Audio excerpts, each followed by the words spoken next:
Welcome to our channel. आज के lecture में हम बात करेंगे हेसल्स लॉ के बारे में और साथ में हम इसको एक एग्जांपल के थ्रू अंडरस्टैंड करेंगे। जब भी आप हेसल्स लॉ की बात करते हैं तो हेसल्स लॉ बेसिकली हमें बताता है एंथैल्पी के बारे में, या फिर हम उसको कह सकते हैं change in enthalpy. Change in enthalpy के बारे में ये बताता है। अब क्वेश्चन ये राइज होता है कि बेसिकली एंथैल्पी होती क्या है।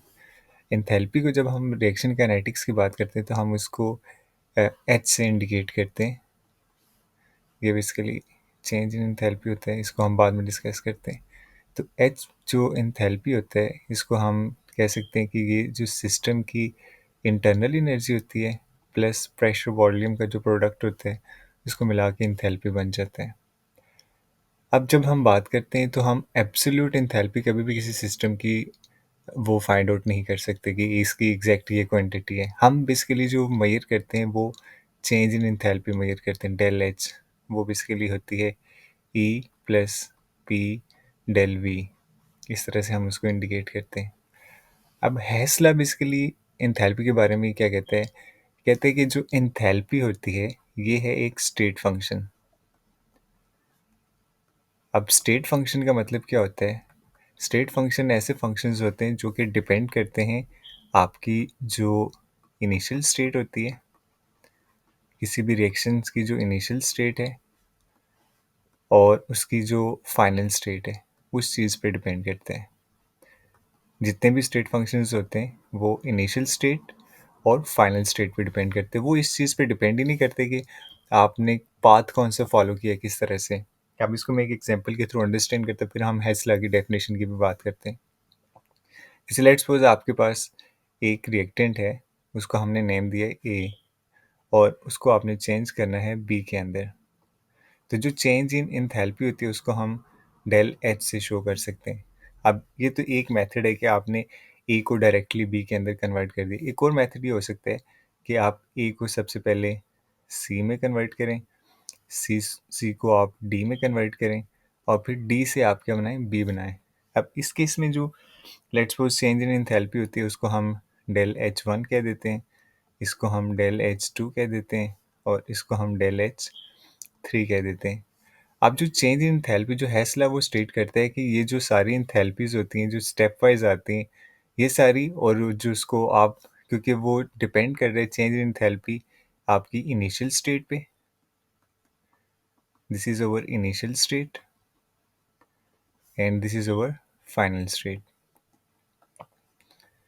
तो हेसला ये स्टेट करता है कि आप जो एंथैल्पी चेंज होगी ए से बी में जो कन्वर्ट करते हुए जो एंथैल्पी होगी वो इन सारे प्रोसेस को अगर आप ऐड कर देंगे तो उसके इक्वल होगी। इसको अगर हम मैथमेटिकली लिखें तो हम इसको इस तरह से लिख सकते हैं कि जो डेल एच होगा ए से जो डायरेक्टली आपने बी में चेंज किया है वो इक्वल होगा del H one plus del H two plus del H three.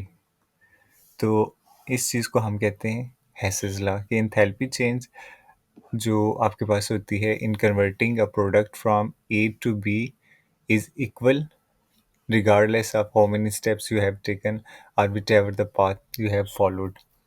So अगर हम इसको इसकी दूसरी फॉर्म में हम यूँ भी लिख सकते हैं, डेल एच जो साइक्लिक होता है वो हमेशा इक्वल्स टू ज़ीरो। अब ये कैसे ज़ीरो आता है इसको हम एक एग्जांपल के थ्रू अंडरस्टैंड करते हैं।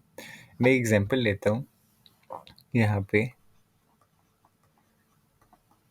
एक हम रिएक्शन लिखते हैं जैसे N2 plus 2O2 that gives to form 2NO2।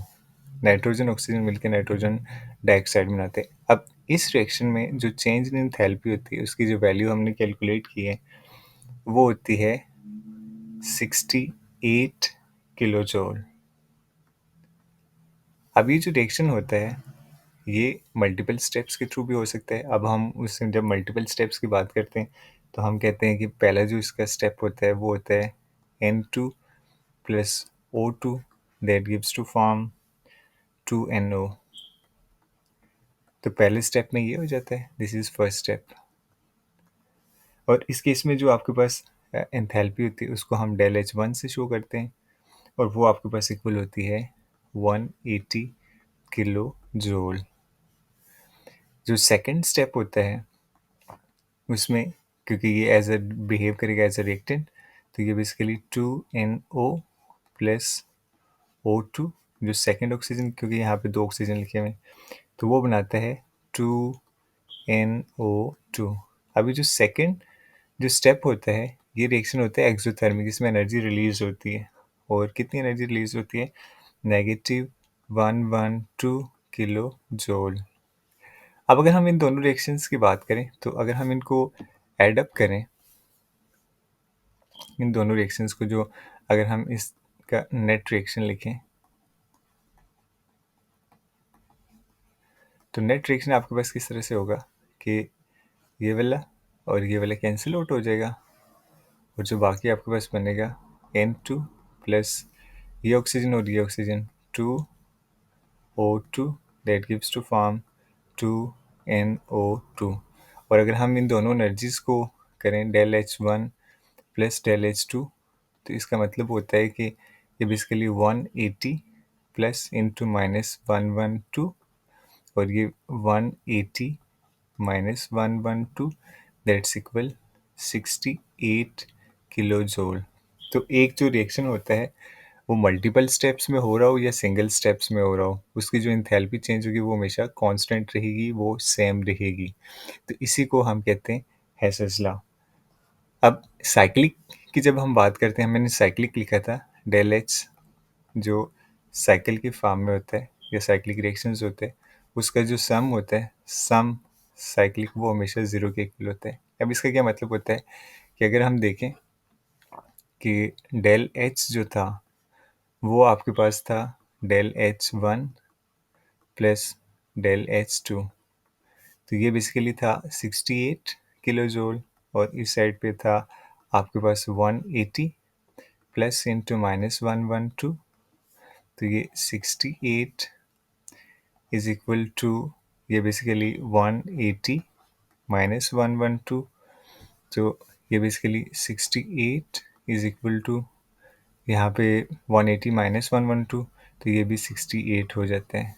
तो अगर हम 68 ये प्लस और इस साइड पे लेके आए, तो ये 68 इस साइड पे आ गया इक्वल्स टू 0। तो ये बेसिकली सम हो जाते हैं इस साइड पे डेल H1 डेल H2, और ये जो इस साइड पे होता है, साइकिल का मतलब होता है, यहाँ पे अगर आप देखें, ये पूरे के पूरे जब आप इसको सबको सम कर लेंगे, ठीक है, तो उसका जो सम होता है वो हमेशा क्या होता है, 0 के इक्वल रहता है, क्योंकि ये दोनों कैंसिल आउट हो जाते हैं, 0 इक्वल्स 0। तो हम इसको कहते हैं डेल एच, जो साइकिल होता है, समीशन डेल एच बेसिकली हम इसको कहते हैं, वो हमेशा किसके इक्वल होता है, 0 के। तो ये हैसला हम इस तरह से इसको लिख सकते हैं। फर्दर अगर इस टॉपिक रिगार्डिंग